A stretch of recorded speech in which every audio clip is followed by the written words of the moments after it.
موجودہ حالات میں بہت سے مہربان سنجیدگی کا تقاضا کرتے ہیں۔ کہتے ہیں ان حالات کا صحیح تجزیہ کریں اور محض باتوں تک نہ رہیں، کوئی حل بھی تجویز کریں۔ سنجیدگی کا دوسرا نام بوریت ہے۔ ہم جیسے کب کے تجزیے کر رہے ہیں، ہمارے تجزیوں سے کوئی فرق پڑا، اپنی دانست اور عقل کے مطابق حل بھی تجویز کرتے رہے، پر یہ بیکار کی باتیں ہوتی ہیں۔ مثلاً اقتدار پر بیٹھے لوگ اپنی کرتے ہیں، خامخواہ کی باتوں کے لیے ان کے پاس وقت نہیں ہوتا۔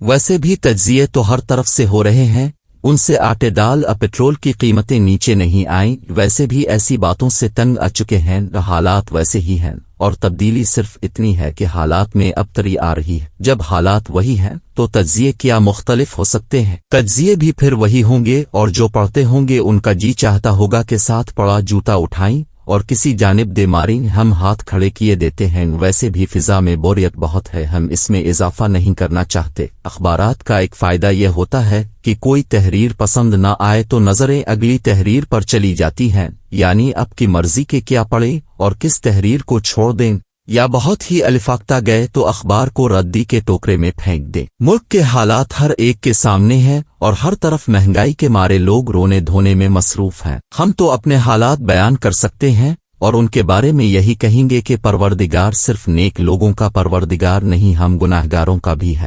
یہ دیکھ لیجئے پچھلے دنوں ادرک اور پیازوں کی ایلسیاں نہیں کھل رہی تھیں کیونکہ زر مبادلہ کم تھا، اور اسٹیٹ بینک نے ایل سوہے کا اجرا روکا ہوا تھا، جس کے نتیجے میں کراچی بندرگاہ پر کنٹینروں کا ایک ہجوم اکٹھا ہو رہا تھا۔ لیکن جو ہم جیسے گناہگاروں کی خاص چیزیں ہیں، وہ کسی اسٹیٹ بینک کی اجازت ایل سوہے کی محتاج نہیں۔ جن دھندوں پر ہمارا انحصار ہوتا ہے وہ تو سارے کے سارے بینکنگ چینلوں سے باہر ہوتے ہیں۔ جو حضرات ان دھندوں کو چلاتے ہیں، ڈالر اوہے کی تلاش خود کرتے ہیں، نہ ان کا واسطہ بینکوں سے نہ کسٹم کے ادارے سے، ایسے دھندوں کی ایک اپنی زندگی ہوتی ہے۔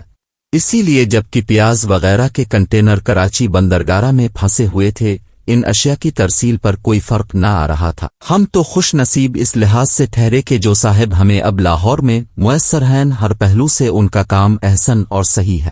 بس آستانے پر جانے کی دیر ہوتی ہے، وہاں گئے تو من کی مراد پوری ہو جاتی ہے۔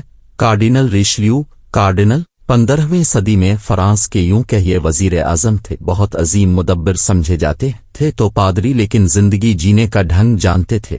ان کا ایک مشہور قول ہے کہ مذاہب جن چیزوں کو ممنوع قرار دیتے ہیں وہ اتنی بری ہوتی تو پروردگار ان کے پیدا ہونے کی اجازت نہ دیتا۔ روحانیت کی دکان میں بھی ایسی چیزیں پائی جاتی ہیں کہ انسان دنگ رہ جاتا ہے کہ کن ہاتھوں سے ان چیزوں کی تخلیق ہوئی۔ بہرحال بات تو ہم اپنے نئے پیر صاحب کی کر رہے تھے۔ عقیدت اور احترام سے ان کے متقد پرولبھا کے نام سے یاد کرتے ہیں۔ فیض ان کے آستانے سے اتنا کہ ہماری زندگی بدل گئی ہے، کبھی ضرورت میں نہیں رہتے کیونکہ آستانے کا روحانی کام جاری رہتا ہے۔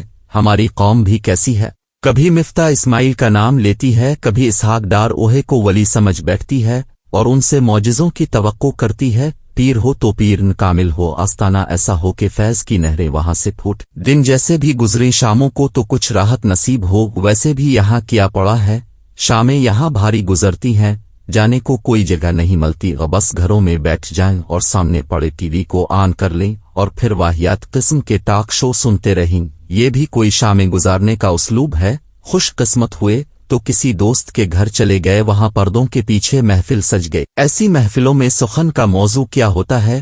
وہی سیاست اور معیشت کے حوالے سے گھسی پٹی باتیں۔ ایک مہربان ہیں ہمارے، بھلا ہو ان کا اور اللہ ان کی عمر دراز کرے، کبھی کبھی اپنے ڈیفنس کے آستانے میں ثقافت کے حوالے سے کوئی تقریب منعقد کر دیتے۔ ٹی وی شو ہمارا شام 9 بجے ختم ہوتا ہے، ڈیفنس میں جاتے جاتے آدھا گھنٹہ لگ جاتا ہے، ثقافت کی خدمت ہو جاتی ہے۔ 1-2 ہونہار لوگ آئے ہوتے ہیں، اپنے فن کا مظاہرہ کرتے ہیں، اس وقت کے لیے اپنے سفید بال بھول جاتے ہیں اور گمان ہوتا ہے کہ عام جوانی میں لوٹ آئے۔ کم از کم اتنی سہولت تو ہمارے لیے ہو جاتی ہے، لیکن کیا اچھا ہوتا کہ لاہور کے پرانے دن واپس آ جاتے اور شاموں کا وقت گزری ہوئی شاموں کی طرح ہم گزارتے۔